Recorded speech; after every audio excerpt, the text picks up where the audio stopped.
कर लिया कि पुरुषस्य पदाम्भोज सेवया तदगतिं गता। परमात्मा श्री द्वारकेश भगवान की चरण की सेवा से सदगति मिले है सबको। फिर एक कथा कही।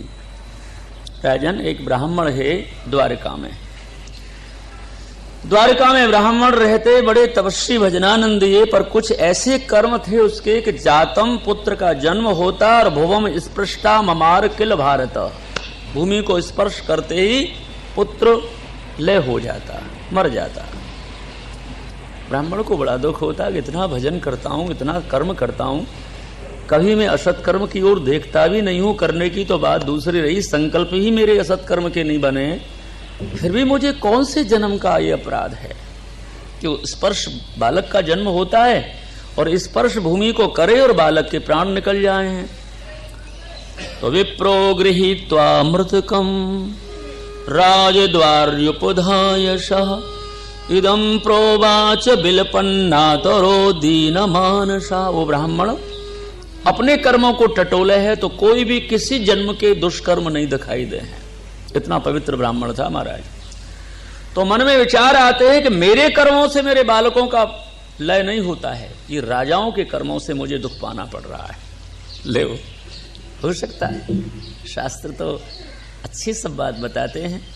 राजाओं के कर्म भी प्रजा को सुख दुख देते हैं। कि राजा धार्मिक हो ना तो प्रजा सुखी रहे, और राजा धर्म विरोधी हो ना तो प्रजा दुख ही पावे। आज अपने दुख पा रहे हैं कि ना पा रहे? धर्म से विरोध करके, राजा धर्म से विरोध करेगा तो प्रजा को दुख उठाना पड़ेगा। सो महाराज जी मरे भये पुत्र को लेकर के वो ब्राह्मण भगवान के माने उग्रसेन जी के राज्य दरबार में आवे और उनके महलों के सामने बड़े मरे हुए पुत्र के शव को, माने उस पुत्र के शव को पटक करके बहुत विलाप करते हुए न जाने क्या क्या शब्द कहे राजा लोगों को। अरे ये ब्रह्म दोषा सठ धियो लुब्धस्य विषयात्मनः। वो ब्राह्मण बोलता है कि अरे ये जो मैं दुख पा रहा हूं द्वारका में, ये राजा ब्राह्मणों से देश करने वालों है, ये सठ बुद्धि है, ये केवल संसारासक्त राजा है, ये क्षत्र बंधु। इस राजाओं के कर्म से मेरे बालकों की मृत्यु हो जाए है द्वारका में। ब्राह्मण भक्त राजा नहीं है, ऐसे बोलते महाराज। भगवान को हंसी आती, सुन के ब्राह्मण की बातों को भगवान को हंसी आती थी कि हम ब्राह्मण भक्तों के लिए भी ये कह रहे हैं, ये ब्राह्मण कि तुम ब्राह्मण से विरोध करने वाले राजा रह गए। तो जब पुत्र का जन्म होता महाराज, एक पुत्र, द्वितीयम, तृतीयम, बस जितने पुत्र हुए 9 पुत्र लिखे हैं। 9वां पुत्र जन्म पाया उनने, लिया 9वें पुत्र ने जन्म, और वो भूमि का स्पर्श करके मर गए। तो 9वें पुत्र को लेकर के भी ऐसे ही बोल रहे थे वो ब्राह्मण। तो अर्जुन आए थे द्वारका में ठाकुर जी के दर्शन करने, हस्तिनापुर से अर्जुन आए। अर्जुन ने देखा कि ब्राह्मण बड़ा दुखी है, कितने बुरे बुरे शब्द बोल रहा है और इनसे कोई कह भी नहीं रहा है कुछ भी। तो महाराज अर्जुन ने कहा, बाबा आपको क्या दुख है? बोले भैया मेरे पुत्र होते हैं और भूमि का स्पर्श करके लय हो जाते हैं, और इन राजा लोगों के दुष्कर्मों को मैं भोग रहा हूं, मुझे दुख पाना पड़ रहा है। अर्जुन ने कहा, महाराज सुनो, अब आपके पुत्र का जन्म हो तो मैं जब तक यही रहूंगा द्वारका, और मैं प्रतिज्ञा करता हूं हर ब्राह्मण देव, अहम प्रजावाम भगवान रक्षस्य दीनयोरेहा। मैं आपके पुत्र की रक्षा करूंगा, और यदि मुझसे आपके पुत्र की रक्षा नहीं हुई तो अनिस्तीर्ण प्रतिज्ञोग्निम प्रविक्षे हत कल्मषः, मैं आपके सामने अग्नि में प्रवेश कर जाऊंगा। कौन ने प्रतिज्ञा कर ली? अर्जुन ने प्रतिज्ञा कर ली, ब्राह्मण मैं तुम्हारे पुत्रों की रक्षा करूंगा। ब्राह्मण ने कहा, अर्जुन सुनो, हम तुम्हारे पराक्रम को जाने तो हैं, पर हमारे पुत्र की रक्षा संकर्षण वासुदेव प्रद्युम्नो धनवनाम्बरः, ये वासुदेव भगवान नहीं कर सके, प्रद्युम्न नहीं कर सके, अनिरुद्ध नहीं कर सके, फिर आप हमारे पुत्र की रक्षा कैसे कर लोगे? एक बात बताओ। अर्जुन वाच, अर्जुन ने कहा, सुनो ब्राह्मण, नाहम संकर्षणो ब्रह्मन न कृष्ण कार्षणेव च अहम वाम अर्जुनो नाम गांडीवम यस्य वै धनु। मैं वासुदेव नहीं हूँ, मैं प्रद्युम्न नहीं हूं, मैं अनिरुद्ध नहीं हूं, मैं गांडीव धनुषधारी अर्जुन हूं। दुआएगो हम ठाकुर जी को भी हल्को बना दिए, प्रद्युम्न अनिरुद्ध जी की तो चला ही कहा है। अरे वो वासुदेव भले आपके पुत्र की रक्षा न कर सके द्वारकेश, पर मैंने तो अग्नि को खंडम्बर दे के उनकी भी कब्जी दूर की है महाराज। मैं इंद्र के आधे सिंहासन को मैंने प्राप्त किया है महाराज। मैं आपके पुत्र की रक्षा अवश्य करूंगा। मैं यहाँ द्वारका के महलों में हूँ, द्वारकाधीश के महलों में। आपके पुत्र के जन्म की तैयारी हो तब मुझे घर बुला ले जाना। अब पुत्र जन्म की तैयारी हुई ब्राह्मण के यहाँ। अर्जुन के पास आई, महाराज चलो जल्दी से, आप रक्षा करो मेरे पुत्र की। पाहि पाहि प्रजामृत्यो ऋत्यार्जुन मातुरा। अर्जुन ने कहा महाराज चलिए अभी आपके पुत्र की रक्षा कर लेता हूं। सो हमारा गांडीव धनुष लेकर के भगवान से बात सुनाई नहीं कछु। और ब्राह्मण के पुत्र की रक्षा करने के लिए उनके घर गए। सुखदेव जी कहे राजन जल को स्पर्श किए, अंगन्यास करन्यास किए और मंत्रों से खूब पढ़ करके बाण को और जो चलाए सो उस ब्राह्मण के पत्नी जिस प्रसूति कक्ष में थी उसको बाणों से ढक दिया। कौन ने? अर्जुन ने बाणों से ढक दिया। और ढकने के बाद दरवाजे पर खड़े हो गए गांडीव धनुष लेके। कौन मृत्यु आती है मेरे ब्राह्मण के पुत्र को वध करने देखता हूं। सो हमारा जन्म हुआ और जन्म हुआ और समय तो भूमि का स्पर्श करके उस शरीर में से आत्मा ही उड़ती थी। अब के तो शरीर बना रहे हो, शरीर भी हो गया अंतरिक्ष में। ब्राह्मण रोता हुआ भीतर से, अरे मैंने तुझे बहुत तो पे विश्वास कर लियो और समय तो बच्चे का शरीर मरा हुआ देखता, अब के तो शरीर भी नहीं देखा है। रोया और गायब हो गए वो बच्चा। ऐसा हो गया महाराज, मैं बैठा हूं या प्रसूति कक्ष को पूरे बाणों से ढक दिया। अरे क्या तेरे बाण वाण कछु नहीं है, तू झूठा है। इतने अपमान के शब्द बोले ब्राह्मण ने महाराज। अरे मौढ़्यम पश्चत में योहम श्रद्धे क्लीब कत्थनम। मुझे क्या मालूम थी कि तू मूर्ख है। तू क्लीब कत्थनम अहम श्रद्धे, मैंने कमजोर व्यक्ति तेरे ऊपर मैंने विश्वास कर लियो तो मेरे बालक को शब्द भी मुझे नहीं देखा। जिन मेरे बालक की कृष्ण बलदेव जी रक्षा नहीं कर सकते हैं वो तुम क्या रक्षा करोगे अर्जुन? झूठे, धिक्कार है तुम्हें। ऐसे शब्दों में श्लोक बोले महाराज। अर्जुन को ग्लानि आ गई, ये क्या हो गए हो? मुझसे वो बालक गायब कल हो गए, वो मृत्यु ले गई उसको। महाराज जी सुनो, अब कुछ भी कहो आप।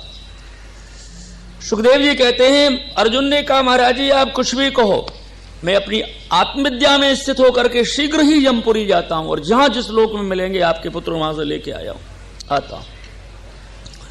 अर्जुन माया अपनी ही विद्या में स्थित होकर के यमपुरी गए। यमपुरी में जाकर के एक एक कक्ष देखा पर अदृष्टा नहीं देखे बालक। फिर अग्नि लोक गए, नृति लोक गए, कुबेर लोक गए, वायु लोक गए, वर्ण लोक गए, रसातल में गए। कौन? अर्जुन। सभी भुवनों में ढूंढे मारा, ब्राह्मण का पुत्र नहीं मिला। मन में विचार आया कि अब तो प्रतिज्ञा हार गए, अब तो हमको अग्नि में मरना ही पड़ेगा और मरना ही ठीक है। सो हमारा द्वारका में आ गए और द्वारका में आकर के शीघ्र ही जो है अग्नि चिता बना ली, चिता तैयार कर ली अर्जुन ने अपने हाथों से। और चिता में अग्नि लगा करके उसमें प्रवेश होने वाले थे कि द्वारकाधीश भगवान की। भगवान आ गए। कहां जा रहे हो? अग्नि में प्रवेश होऊंगा महाराज, मैं ब्राह्मण के बालकों की रक्षा नहीं कर सका। भगवान ने एक बात पूछी, अर्जुन जास में तुमने रक्षा के लिए प्रतिज्ञा करी ही वास्तव में मेरो ध्यान हतोगा तुम्हें कि ठाकुर जी की कृपा से मैं तुम्हारे बालक की रक्षा करूंगा, ऐसे बोले थे ना महाराज। मैं तो निंदा करता था आपकी, मैं तो अपने बल पर बोला था। बोले भगवान बोले अपने बल पे बोलता है उसकी तो प्रतिज्ञा पूरी करता ही नहीं मैं। जो ठाकुर जी का बल लेकर के बोलता है उनकी प्रतिज्ञा पूरी होती है। अरे अर्जुन तेने हम जानते हैं निंदा की होगी हमारी, हमारा निंदा की थी, मैं तो अपने ही और बल पर बोला था। चलो कोई बात नहीं, अब तुम्हारी क्या स्थिति है? बोले महाराज मेरी प्रतिज्ञा पूरी करा लो। पूरी? चल मेरे साथ। ठाकुर जी ने रथ में बैठा लिया अर्जुन को। सुखदेव जी कहते हैं, बोले अरे देख मैं तुमको ब्राह्मण के 10 बालक, यानी एक बालक ही तो तुम्हारे सामने गए हो, पर पहले भी 9 बालक मरे हैं ना, उनको भी दिखा दूंगा और लेवा लाऊंगा तुम्हारे संग। चल तुम ही लेवा लेके आना। इति संभाष्य भगवान अर्जुनेन सहेश्वर दिव्यम स्वस्थ मास्थाय प्रतीचिम दिशमाविशतु। सुखदेव जी कहते हैं, राजन समझा करके अर्जुन को रथ में बैठा लिए और प्रतीचि दशा माने पश्चिम दिशा की ओर रथ को ले गए ठाकुर जी। सप्तदीपान सप्त सिंधुन सप्त सप्तगिरीनथ, 7 समुद्र को पार किया, 7 द्वीपों को पार किया, 7 जो है पर्वतों को पार किया, लोकालोक पर्वत की को अतीत पार करके विवेश सुमहत्तम अंधकार में प्रवेश किया।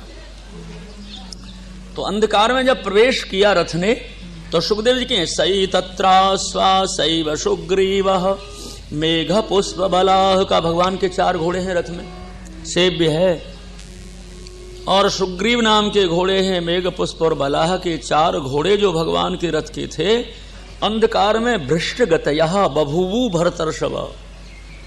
सुखदेव जी कहें, राजन उनकी जो गति थी ना वो रुक गई। घोड़े अंधकार में प्रवेश न कर सके तो भगवान ने सुदर्शन चक्र को आगे कर दिए। सुदर्शन चक्र आगे, भगवान का रथ पीछे।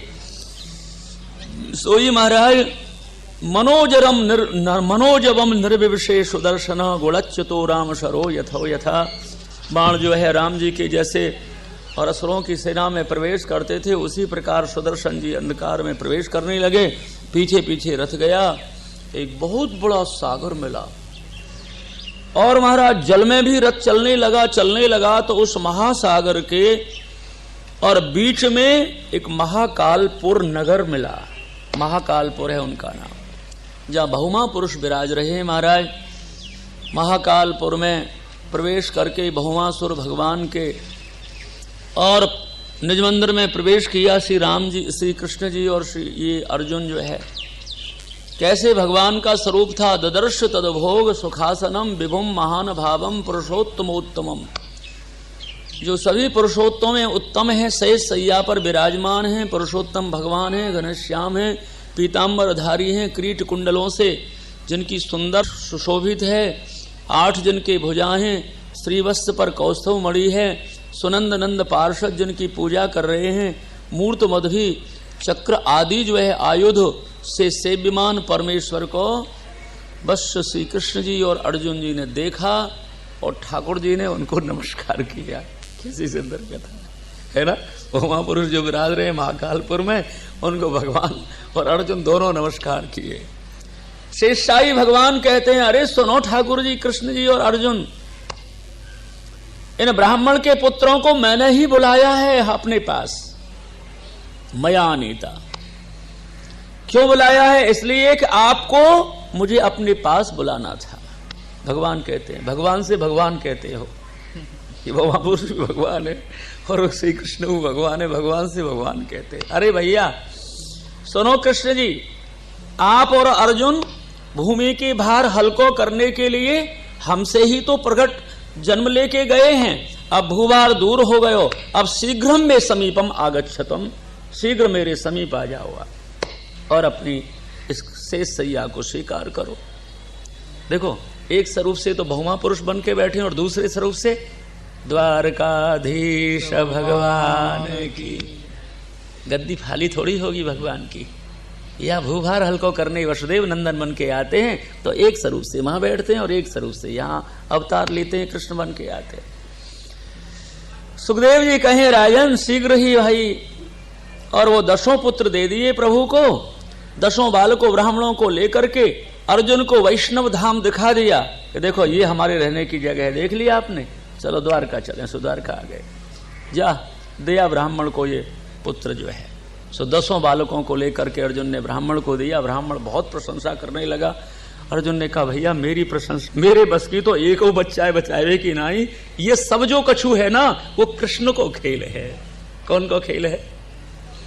मानव को कोई भी शक्ति मिलती है ना, याद रखना, कोई भी शक्ति मिलती है तो सुखदेव जी कहते हैं कि सर्व संपत समृद्धायाम, सभी संपत्तियों का और हेतु तो कृष्ण ही है।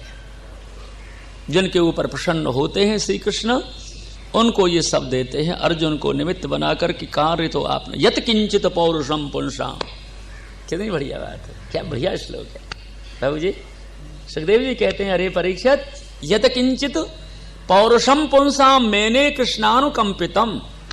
किसी भी मानव को कोई भी शक्ति मिलती है, पुरुषार्थ मिलता है, बुद्धि का बल या धन का बल या परिवार का बल या शारीरिक रूप, कुछ भी मिलता है वो कृष्णानुकंपितम, श्री कृष्ण की अनुकंपा से मिलता है।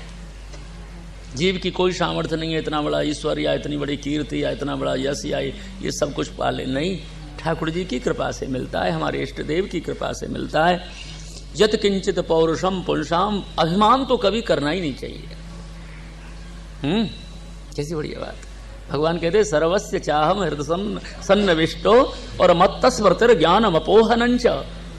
15वें अध्याय का श्लोक है गीता जी। भगवान कहते सर्वस्य चाहम हृदय सन्नविष्टो मत्तस्मृतिर। अरे तुमको जो भी मिला है, आपको अच्छी बुद्धि मिली है, स्मृति अच्छी मिली है, और कुछ सास समाज ये वैभव इत्यादि मिले हैं, ठाकुर जी कहते हैं ये सब मेरा दिया है। तुम अपना मानोगे ना और अहम करोगे ना और फिर संत और ब्राह्मणों का अपमान करोगे ना तो अपोहनंच, ये दी हुई वस्तु को खींचना भी जानता हूं। क्यों? ये वक्ता और पंडित ज्यादा घमंड करते हैं तो एक नशे खराब कर दें भगवान, फिर पागल भाई फिरे बेचारे। कहा देर लगेगी भगवान को नस हटाने में? लगेगी माथे की नस हटाने में क्या देर लगेगी? कभी हम तो करना ही नहीं चाहिए, ठाकुर जी की इच्छा से सब कुछ होए। सुंदर कथा कह दी नहीं महाराज। फिर या 90वें अध्याय में बड़ी सुंदर महसी गीत की कथा करी। ठाकुर जी के परिवार की सब संख्या बता करके 90 अध्याय पूरे कर दिए। कल ही है गए थे, कथा रह गई आली, फिर से मैंने वो उठायो अध्याय। एकादश स्कंद की मुक्ति लीला की कथा सुनो। 90 अध्याय में 10वें स्कंद में निरोध लीला की कथा। एकादश स्कंद ये मुक्ति लीला है। भगवान इतना सुंदर उपदेश दिए हैं, अध्यात्म उपदेश, उद्धव जी को निमित्त बना करके कि वह शब्द यादवों को भी मुक्त किए और सब भक्तों को मुक्त किए। इतना अध्यात्म हमारा मुक्ति कथा है, ये मुक्ति लीला है। और 12वां स्कंद आश्रय लीला है। यहाँ 31 अध्याय की कथा है, वहां 13 अध्याय की कथा है।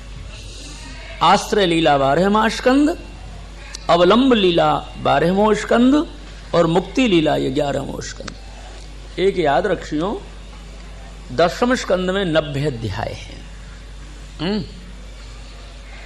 और वैसे ही मनुष्य शरीर के लगभग 90 वर्ष की आयु है। मनुष्य शरीर की लगभग, वैसे तो ठाकुर जी की जिन पे कृपा हो वही 90 पे पहुंचे या 100 पे पहुंचे, नहीं तो बीच में ही गोविंदाय नमो नमः है जाए। तो ये 90 अध्याय रखे, 90 वर्ष की आयु है मनुष्य की। तो 90 अध्याय के 2 विभाग करे सुखदेव जी ने, पूर्वार्ध और उत्तरार्ध। ऐसे ही मनुष्य शरीर के 2 भाष्य हैं, पूर्वार्ध की आयु और उत्तरार्ध की आयु।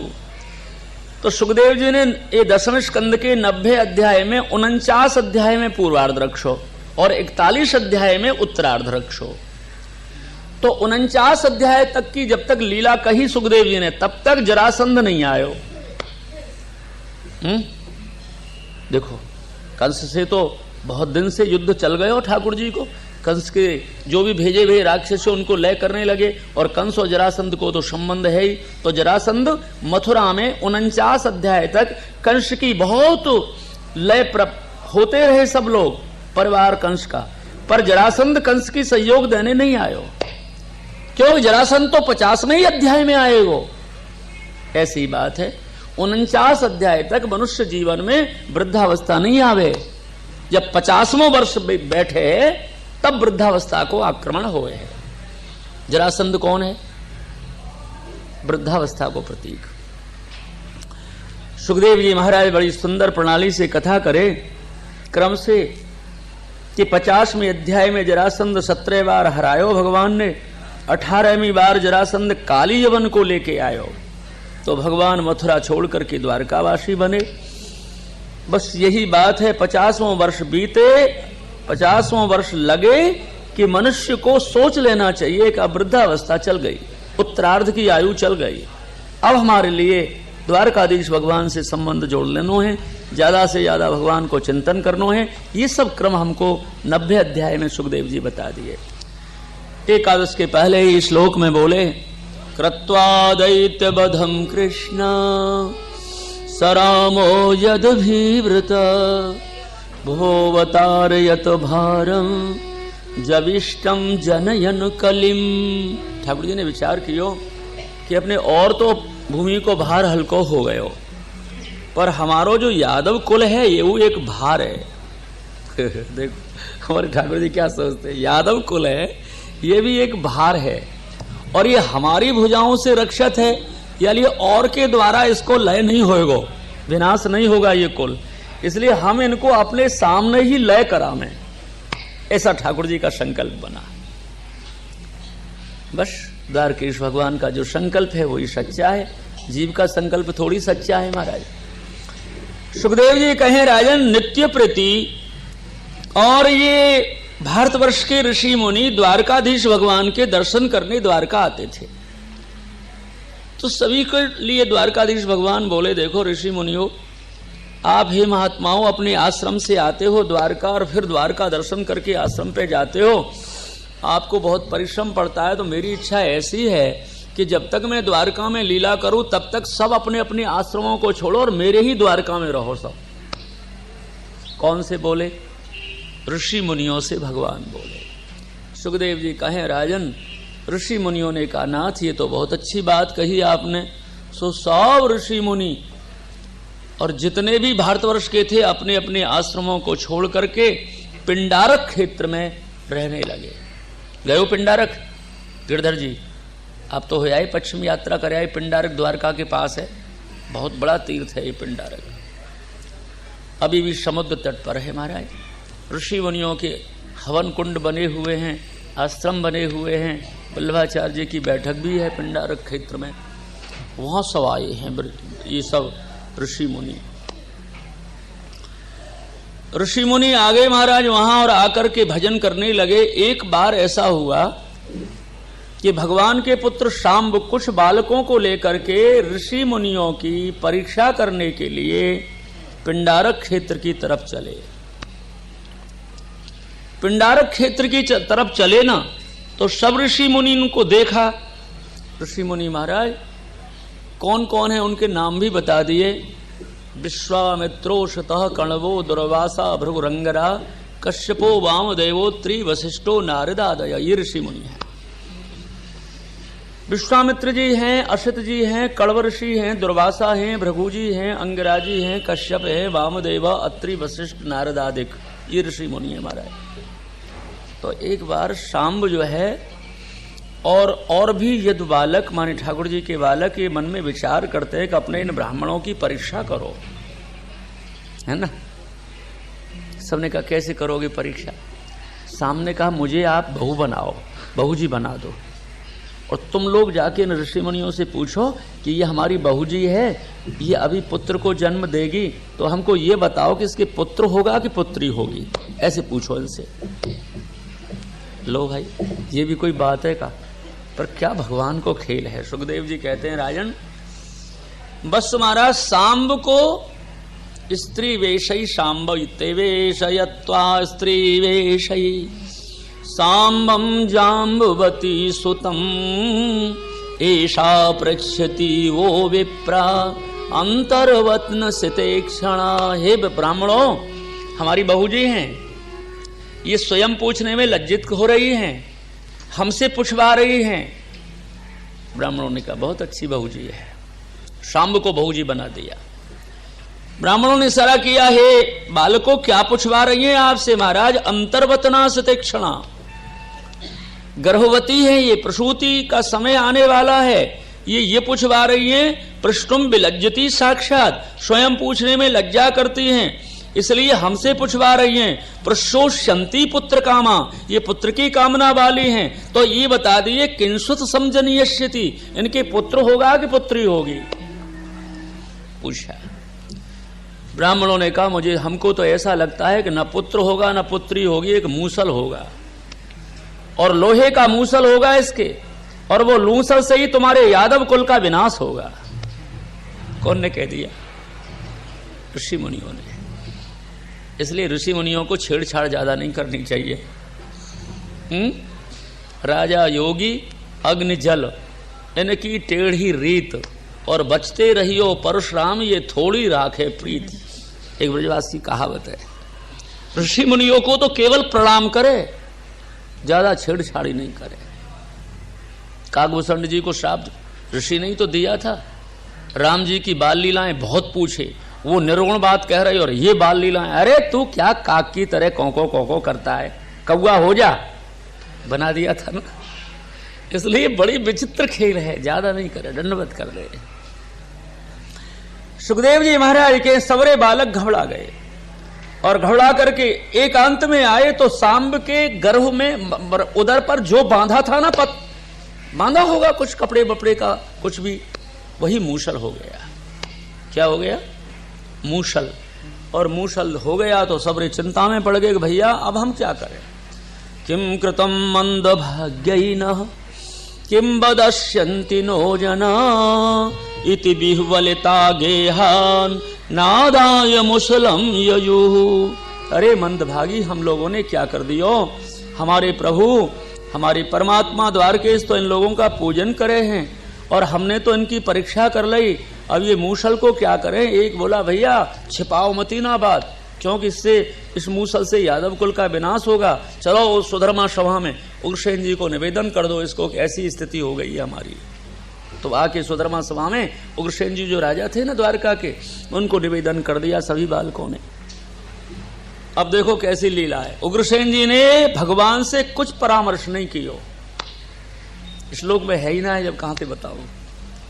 और उग्रसेन जी सीधे ही आज्ञा दे, अरे बालकों क्या हो गया, कोई चिंता नहीं है, प्रभास पाटन जाओ और इस मूसल को पत्थर पर घिसो और फेन बना करके समुद्र में बहा दो।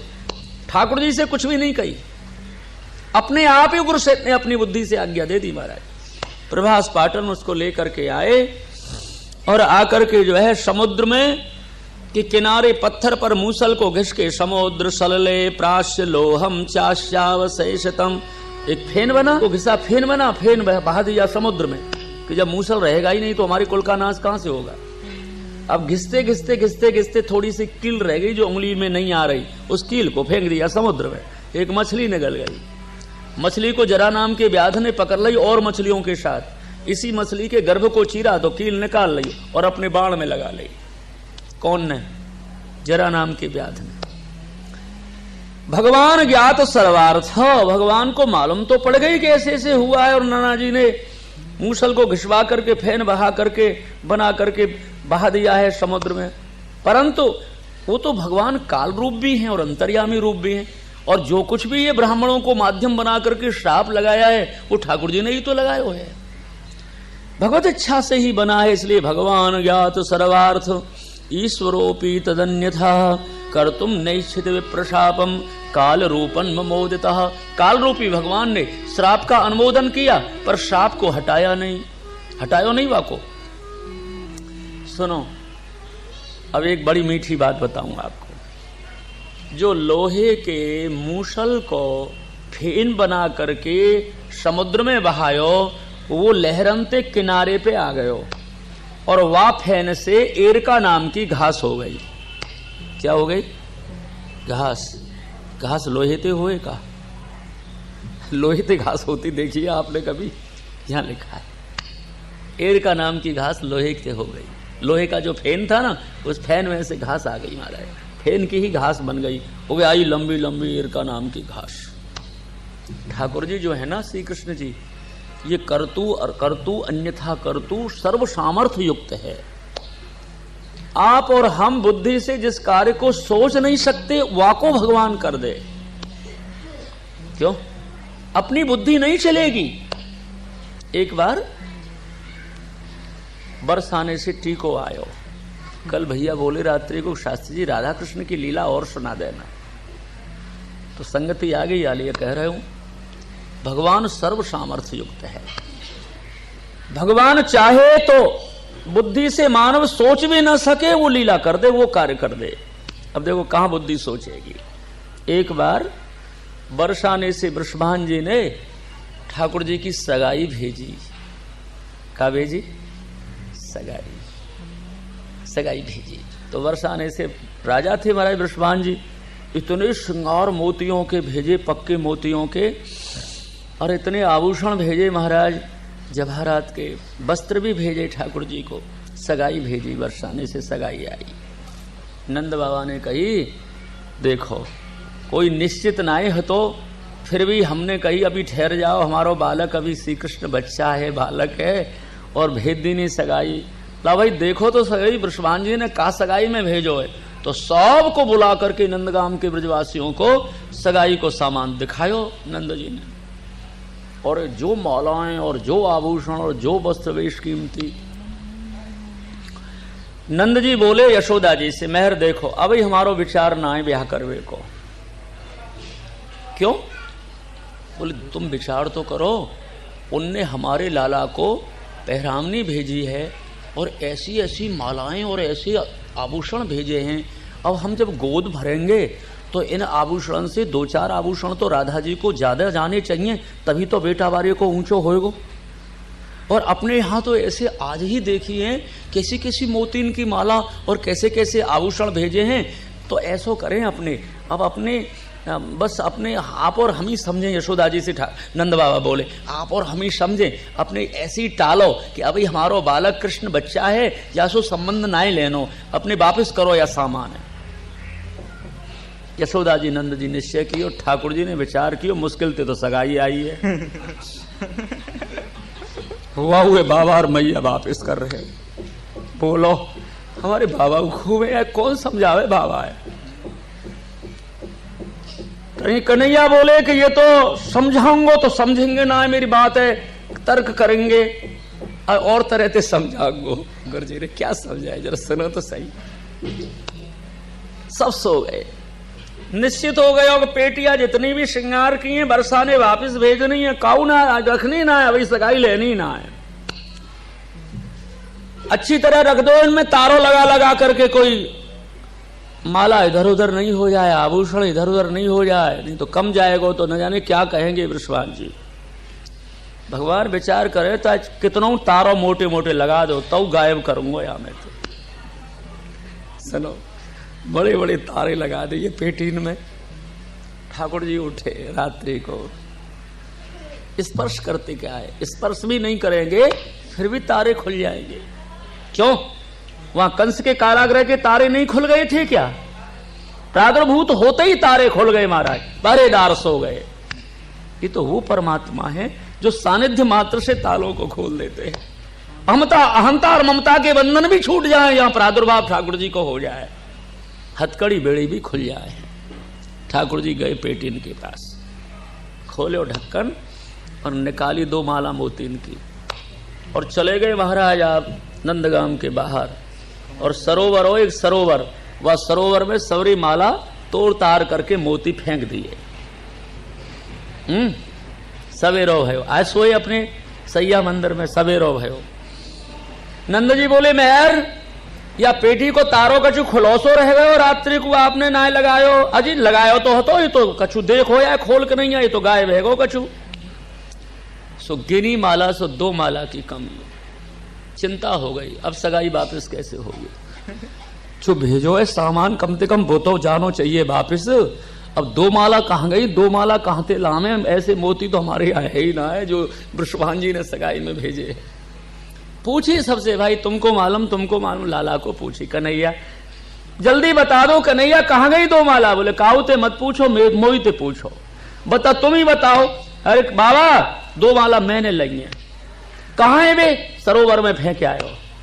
अब कैसे होगी, सरोवर तो गहरे नंदगाम के, अब सरोवर में थे कैसे? अरे बाबा मैंने जा सरोवर में मोतीन को फेंक्यो है ना, वो मोती फेंके ना, बोए हैं बोए। सरोवर में मोती बो के आयो हूं बाबा। नंद जी बोले सरोवर में कहीं उपजे मोती? ये तो समुद्र में से आवे बेटा। अरे बाबा आ तो होगा मोती समुद्र में से, पर मेरे तो सब रात्रि को बोई है और सवेरे गयो देखवे कि पौधा भये कि ना, अरे बेल चल गई और मोती हुआ गए। कौन सच्ची मानेगा? एक रात्रि बोई है, आधी रात्रि को बोए हैं और सवेरे बेल हुआ आएगे और मोती इनके झुग्गाऊ आएगे। कनिए सही बात, अरे बाबा चल वहां, प्रत्यक्ष को प्रमाण का सबरे ने ले गए ब्रजवासी ने, नंद बाबा यशोदा जी सबको, और कुंड पे जाके देखा तो मोतियों के गुच्छे मारा, मोटे मोटे मोती आ रहे हैं, सब बेलों में छाया हुआ है पानी पर मोती। उसका नाम अभी मोती कुंड है उसका नाम। आप नंदगाम जाओ तो देखना, वो मोती कुंड आज भी उसका मोती कुंड नाम है। नंद बाबा ने कहो कन्हैया फिर या को उपयोग, बोले उपयोग ये है बाबा, पेटी की पेटी तोड़ो मोती, तुरवाओ मोती और पेटी की पेटी भर दो और बरसाने भेज दो और लिख दो चिट्ठी कि देखो हमारे समय नहीं है तो आभूषण बनाए को, राधा जी जैसे आभूषण पहने वैसे सखियां बनाती रहेंगी और पहनाती रहेंगी। सगाई वापस मत करो। कौन कहते हैं? हमारे ठाकुर जी कहते हैं सगाई वापस मत करो। ये तुम यही तो चिंता ही कि ऐसे मोती नहीं भेज सकते राधा जी के लिए, तो ये मोती कुंड हो गया, इसमें तो तोड़ते रहो और भेजते रहो, और जितने तोड़ोगे उतने ही ज्यादा आ जाएंगे बाबा। देखा, जो एक रात्रि में कुंड में मोती पैदा कर सके हैं वो लोहे की घास भी बना सके, समझे? लोहे की घास बना सके तो दिव्य परमात्मा है। लोहे की घास हो गई महाराज, बड़ी दिव्य है लीला। राधा कृष्ण जी की लीलाहू बहुत दिव्य है। हमारे ब्रज की जो है, एक बार अष्टसखियों के संग में राधा जी खेल रही थी। इन रात्रि कहीं कुछ राधा कृष्ण जी की लीला से नहीं हो रहा है। कैसे भागवत जी में तो है ही नहीं, राधा जी को गुप्त ही रखा है सुखदेव जी ने। एक बार अष्टसखिन के संग में खेल रही है। सो महाराज श्री ठाकुर जी जो है वो खेलवे आ गए बाबन में। श्री ठाकुर जी खेलवे आए तो पहले लता की ओट में एक सखी को अनुभूति नंदलाल की भाई। तो नंदलाल वह सखी को कैसे दर्शन कराए? चार भुजा से नारायण रूप में वह सखी को दर्शन कराए। और सखी एकदम भयभीत हो गई प्रभु के नारायण रूप को देख करके, दौड़ी दौड़ी राधा जी के पास गई। किशोरी जी, राधा जी, हाँ बहना क्या बात है, क्यों भगी भगी आ रही है? आज तो मैंने यहाँ वृंदावन धाम में एक चार भुजा के देवता देखे हैं, मुझको बहुत डर लगे राधा जी, मैं दौड़ करके आपके पास आई हूँ। कहाँ है बहना? देखो वहां चलो जल्दी, दूर थोड़ी एक लता की ओट में चार भुजा के देवता बैठे। सुललता जी सखी राधा जी को लेकर के आई, और भी सखी जन आई, और जिस समय और सखी जन आई तो भगवान छिप गए। कहां देखे? बोले यहां लता की ओट में देखे। अरे तो यहां तो है ही नहीं, अब छिप गए कहीं। तो राधा जी ने कहा ऐसा करो कि तुम सब सखियों गोलाकार बना लो, सबरे वन को घेर लो, वो देवता निकल न जाए। बताएंगे कि वो देवता वृंदावन में क्यों आयो, हमारी ये वृंदावन तो श्री कृष्ण जी बिहारी जी को है, फिर या वो देवता आयो क्यों चार भुजा को हमारे वृंदावन में? सुनो, चारों ओर से वृंदावन घेर लियो। भगवान ने कहा अच्छा घरवाए दियो ने तो सखी मंडल वृंदावन धाम, अब कहाँ के निकलू? तो राधा जी की दृष्टि पड़ी उन पे, श्री कृष्ण जी पे। तो चार भुजा के विराज रहे थे। राधा जी ने कहा महाराज आप बने हो चार भुजा के देवता, हमारी गोपीन को, हमारी सखीन को डर पाए के लिए? अरे अरे नायन राधा जी, दो ही तो हाथ है मेरे, दो ही तो भुजाएं। तो बोले अभी तो गोपी कह रही महाराज कि आप चार भुजा के बनकर के डर पा दिए उनको। ठाकुर जी बोले हाँ, डर पावे के लिए, लीला करवे के लिए मैंने चार हाथ धर लिए, पर आपको देख करके तो दो ही हाथ धर लिए। कहीं चिल्लाएंगी कि चार हाथ क्यों धरे, आपने चार भुजा क्यों धरी? तो राधा जी बोली सुनो, अब तो या ब्रज में कबू चार हाथ ना धरोगे? ना धरूंगा। खेलने लग गए, लीला करने लग गए। एक नहीं अनेकों ऐसी लीला है। सुनो श्री राधा जी की नाम सुनो आप, श्री राधा, और उल्टा कर देंगे तो धारा। राधा का उल्टा धारा। अखंड प्रेम की धारा यही श्री राधा। अखंड भाव की धारा, प्रेम की धारा कभी खंडित नहीं होती महाराज उनकी धारा। श्री किशोरी जी का भाव प्रभु के प्रति जो है ना, ठाकुर जी के प्रति जो राधा जी का भाव है, खंडित नहीं होता, भिन्न भिन्न नहीं होते, टुकड़े नहीं होते। अखंड धारा को ही श्री राधा कहते हैं। ऐसी सी राधा ठाकुर जी को आराधना करके हम लोगों को शिक्षा दिए है कि अरे भक्तों, आप भी इस प्रकार अपने भगवान में प्रगाढ़ भाव रखो, कभी भी भाव को कम मत करो, संबंध कम मत करो, अनुराग राग कम मत करो। इसी राधा जी बताइए। सुखदेव जी महाराज कहे, राजन श्राप लगा है। श्राप लगने के बाद में, सुनवे के बाद में वसुदेव जी बड़े चिंतित रहते हैं। तो श्री वसुदेव जी के महल में एक बार नारद जी आ गए।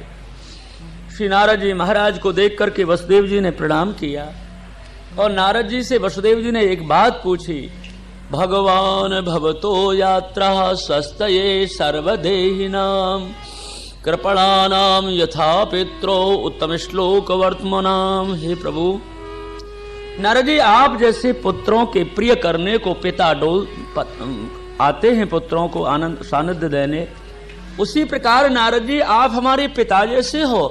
हम गृहस्थी भक्तों के कल्याण करने के लिए आप गृहस्थियों के घर पधारते हो। वसुदेव जी ने नारद जी से कहा, ब्राह्मण मैं आपसे भागवत धर्म की कथा सुनना चाहता हूं, मुझे भागवत धर्म की कथा सुना दो। नारद जी, भागवत धर्म का लक्षण क्या है, स्वरूप क्या है, भागवत धर्म के अनुयायी भक्तों के क्या लक्षण हैं, जिन भागवत धर्मों को सुनकर के मानव मुच्यते विश्वतो भयात, सभी भयों से मुक्त हो जाते हैं, वो भागवत धर्म की कथा सुनाओ। तो नारद जी ने कहा, सुनो वसुदेव जी, ये बात जो हमसे भागवत धर्म की कथा पूछ रहे हो, यही तो निमि राजा ने नव योगेश्वर से पूछी। महाराज कौन नव योगेश्वर? नारद जी ने कहा, भैया प्रियव्रत के पुत्र आग्नेद्र, आग्नेद्र के पुत्र नाभि, नाभि के पुत्र ऋषभदेव और ऋषभदेव जी के पुत्र नव योगेश्वर। बड़े तो ऋषभदेव जी के पुत्र भरत जी हैं और 81 ब्राह्मण संज्ञा को प्राप्त हो गए।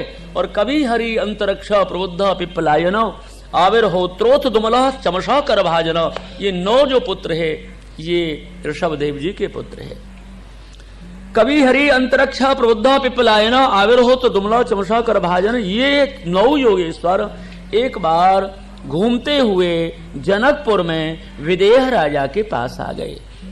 कौन के पास आ गए? जनक राजा के पास। विदेह राजा ने 9 योगेश्वरों को 9 आसन बिछा दिए और 9 आसन बिछा करके महाराज हाथ जोड़ करके विदेह राजा ने प्रश्न किया। तो नारद जी कहते हैं, वसुदेव जी जो आप प्रश्न किए हो ना, यही प्रश्न निमि राजा ने, विदेह राजा ने नव योगेश्वरों से किया था। विदेह राजा ने कहा, महाराज दुर्लभो मानुषो देहो देहि नाम क्षण भंगरा तत्रापि दुर्लभम मन्ने वैकुंठ प्रिय दर्शनम। क्या बढ़िया श्लोक बोला है। विदेह राजा ने कहा, महाराज मुझे यहां तक तो प्रभु ने सूझ दी है कि मनुष्य देह जल्दी नहीं मिलती है महाराज। दुर्लभो मानुषो देहो, ये मनुष्य देह दुर्लभ है। कबहु के कर करुणा नर देहि देतई सबिन हेतु सनेही। है मानस में है ना, तुलसीदास जी कहते हैं, कबहु के कर करुणा नर देहि। राम जी जा पर ढुल जाते हैं, फिर करुणा करके दया करके, कबहु क्यों माने 84 लाख योनियों में जीव भोगता है दुखों को, फिर करुणा होती है राम जी की और फिर नर देह इसको देते हैं। क्या देते हैं? मनुष्य देह मिलती है। तो महाराज ये समस्त योनियों में दुर्लभ मनुष्य देह है और ये करुणा करके भगवान ने दी है काय के लिए? अब आत्मा मनुष्य देह को प्राप्त करके कुछ सावधान बने, भजन करे, कथा सुने, ठाकुर जी का बने। और ये देह प्राप्त करके भी हम प्रमाद करेंगे तो फिर क्या स्थिति होगी? फिर चलो, क्यों बाबूजी, फिर चलो काय में, वो 84 लाख योनि में दुख पाने के लिए।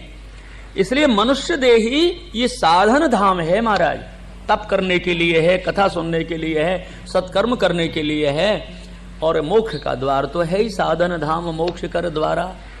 ये न पाय परलोक सुधारा ते परित्र दुख पावही सिर धुन धुन पचताय काल ही कर्मई देव ही वृथा दोष लगाए। माने इनको दोष लगाता है और अपना ही कर बैठता है। तो विदेह राजा ने कहा, दुर्लभो मानुषो देहो देहि नाम क्षण भंगरः तत्रापि दुर्लभम मन्ने। महाराज को मनुष्य देह में साधन से सब कुछ प्राप्त होता है, पर संतों का संग ये साधन से नहीं मिलता। संतों का संग तो कृपा से मिलता है। भगवान जब कृपा करते हैं तब संतों का साथ मिलता है। इसलिए विदेह राजा ने कहा, महाराज आधे क्षण भी यदि सत्संग मिल जाए तो सत्संगा सेवधी नृणाम, मनुष्य को ये सत्संग जो है बहुत बड़ी औषधि है महाराज, बहुत बड़ा बल है महाराज।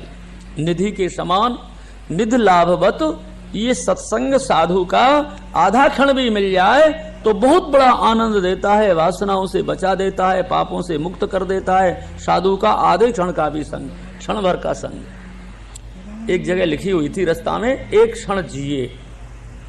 तो बुद्धिजीवी दो व्यक्ति जा रहे थे, उनने वो लिखा हुआ देखा कि एक क्षण जिए। तो दोनों ने विचार किया, भैया इनका जन्म कब हुआ, बड़े कब हुए, पढ़े लिखे कब, और ये कह रहे हैं कि एक क्षण जिए, एक क्षण जिए, फिर मर गए होंगे और जब ही तो लिख गए हैं कि एक क्षण जिए। तो एक व्यक्ति ने कहा ऐसी बात नहीं है, यहाँ कोई दो संतों का मिलन हुआ है इस जगह पे, और एक क्षण दोनों में भगवत चर्चा चली है, तो वो लिख गए हैं कि एक क्षण जिए। ठाकुर जी की कथा भाई तब तक ही जिए, बाकी मरे जैसे ही हैं। नहीं समझे? समझे? संत का सानिध्य मिले और कुछ सुनने को मिले भगवत चर्चा तो जीवन अच्छा है, माने जीवन जिए। और संसार के लिए जिए तो व्यर्थ ही जिए, वो तो व्यर्थ गई हमारी आयु महाराज। इसलिए एक क्षण भी सत्संग मिल जाए वो सेवधी नृणाम कहते हैं श्री विदेह राजा। निमि योगेश्वरों में, महाराज निमि के पूछने पर योगेश्वरों में कवि नाम के योगेश्वर उत्तर देते हैं। कवि नाम के योगेश्वर ने क्या उत्तर दिया वो सुनो। भागवत धर्म सुना दो, निमि ने कहा। तो कवि नाम के योगेश्वर ने उत्तर दिया। देखिए अब दो वक्ता हो गए यहाँ। नारद जी वसुदेव जी को सुना रहे हैं भागवत धर्म की कथा।